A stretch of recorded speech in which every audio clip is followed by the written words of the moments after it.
The last abstract was actually from the virtual American Academy meeting, where long-term data was now being analyzed from patients who were in Opera 1 and Opera 2. Those are the two relapsing remitting trials comparing ocrelizumab to subcutaneous interferon beta 1A. In those studies, patients moved over after the 2 years from the interferon to the ocrelizumab arm, and in the open label extension of both these studies, patients were followed and examined at regular intervals.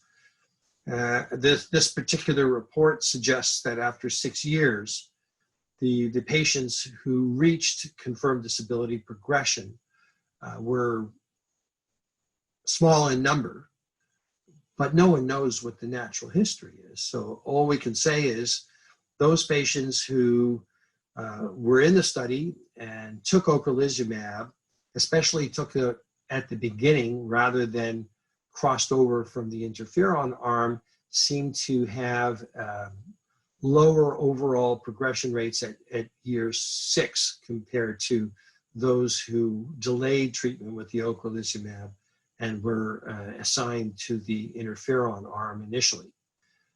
We are not told about the dropout rates and who dropped out of each group.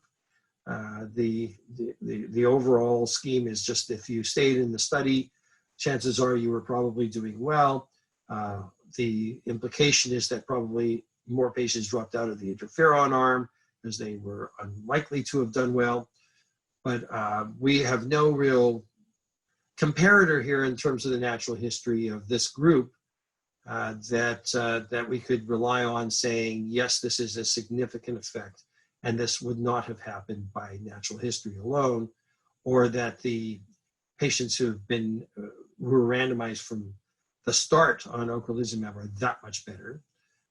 But the data can be used to say that this is a higher efficacy therapy. In terms of ocrelizumab, we know that. That's what the 2 upper studies showed.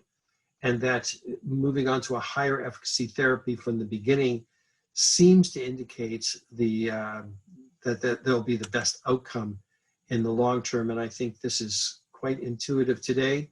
And other large studies have also intimated the same, that higher efficacy therapies from the outset tend to have the best long-term prognosis.